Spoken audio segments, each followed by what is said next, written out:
Back from the weekend, ready to go with a new day of CNN Student News. Hi, everyone. I'm Carl Azus. We are going to be all over the map today. Our first stop is in the Middle East. We've reported on Syria's civil war for a while now. There have been concerns about the violence spreading to neighboring countries like Turkey. This weekend, 2 car bombs exploded in a Turkish town that's on the border with Syria. At least 46 people were killed and around 100 others were wounded. Turkish officials are blaming the attacks on Syria. A Syrian official says his country doesn't have anything to do with it. The fighting in Syria has spilled over the border into Turkey before. Turkey has increased security forces in the area, and its NATO allies have installed missile defense systems there. Let's head back now across the Atlantic to Guatemala. On Friday, a group of judges there reached a surprising verdict in a very important case. It ruled that this man, Efrain Rios Montt, was guilty of genocide, mass murder. Montt was a dictator who ruled Guatemala in part of the early 1980s. This is the first time that any country's leader has been tried for genocide by his own judicial system. While Montt was in power, more than 1,700 native Mayans, descendants of the ancient civilization, were killed by the Guatemalan military. The country's current president, who was a military commander under Montt, denies this genocide ever happened. Legal experts expect Montt to appeal his conviction. Is this legit? The IRS sets tax rates in the U.S. No, not true. Congress sets taxes. It's the IRS's job to collect those taxes. Some groups don't have to pay taxes. For example, organizations that aren't in business to make a profit. In order to get tax-exempt status, which is what it's called, those groups have to fill out an application and submit to other checks from the IRS. And right now, the agency is being criticized over how it handled applications from Tea Party and other conservative groups. The Tea Party is actually more of a political movement that in recent elections has been organized in opposition to President Obama. It's made up of a bunch of groups from around the country. Members generally want fewer taxes and less government spending. In fact, T stands for Taxed Enough Already. A review of IRS practices shows that some Tea Party groups that applied for tax-exempt status might have been the target of discrimination from some IRS agents. The review says this might have started in 2010 and that officials at the IRS knew about it in 2011. What happened is that some IRS agents searched for keywords like Tea Party. If that showed up in the name of the group, the application was flagged for additional review. It contributes to the profound distrust that the American people have in government. It is absolutely chilling that the IRS was singling out conservative groups for extra review. The IRS Director of Tax-Exempt Organizations admitted that agents used those keywords, but she said it was just a shortcut, not because of a political bias. The White House says if any rules were broken, the misconduct should be addressed. The International Space Station has been leaking. NASA's known about this for a while, but last week, astronauts aboard the station noticed the leak had gotten bigger. The orbiter was losing 5 pounds of ammonia per day. This is important because ammonia is used to cool off some of the system's electronics. NASA said it wasn't an urgent threat to the people aboard, but it was a big enough deal that 2 of the 6 folks up there stepped out for a spacewalk on Saturday. Their mission? Stop the leak. After more than 5 hours, it appeared that they had by replacing a pump mechanism, but it could be weeks or even months before we know for sure if that fixed the problem. NASA's hoping to use this station until at least the year 2020. You probably don't spend too much time thinking about your morning orange juice. It's a product of Florida's massive citrus industry, an industry that's now under attack. John Zarella explains how the battle could affect a lot more than just your breakfast beverage. The last Florida oranges of the season are being picked. On some trees, blossoms that will become next season's fruit already are opening. The sweet smell permeates the grove, but the aroma masks a deadly problem. We cannot take this lightly. It is the most serious disease we've had to face in the last 50, 100 years.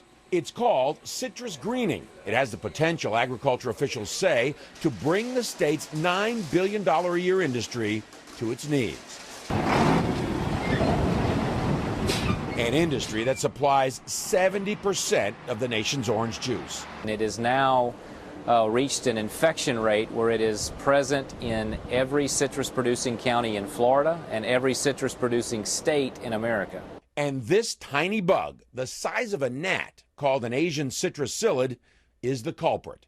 As it feeds on the leaves of citrus trees, it deposits a bacteria, not harmful to humans, that causes misshapen fruit and can kill a tree in 3 years. There's no cure. At one time, Florida produced 300 million boxes of oranges a year. Not anymore. The disease was first discovered here in 2005. Since 2006, nearly 8,000 jobs have been lost.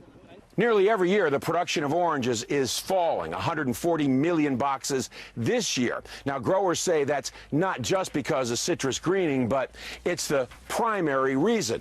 And agriculture officials say there is a tipping point. If the number of boxes falls below 100 million, then the industry begins to become irrelevant. It's a trickle down. It's everything from the guys that produce the cartons that you put the juice in to the harvester that picks the fruit. At the U.S. Department of Agriculture lab in Fort Pierce, researchers are looking into several possible solutions, including a spray-on antibiotic that would be absorbed by the tree and then kill the bug. Right now, this little bug is slowly squeezing the life out of a very big industry. John Zarella, CNN, Fort Pierce, Florida. Today's shout out goes out to Miss Hoffman's social studies classes at Rawlins High School in Rawlins, Wyoming. The nation of Sierra Leone is located on what continent? Here we go. Is it part of Europe, Asia, Africa, or South America? You've got 3 seconds. Go.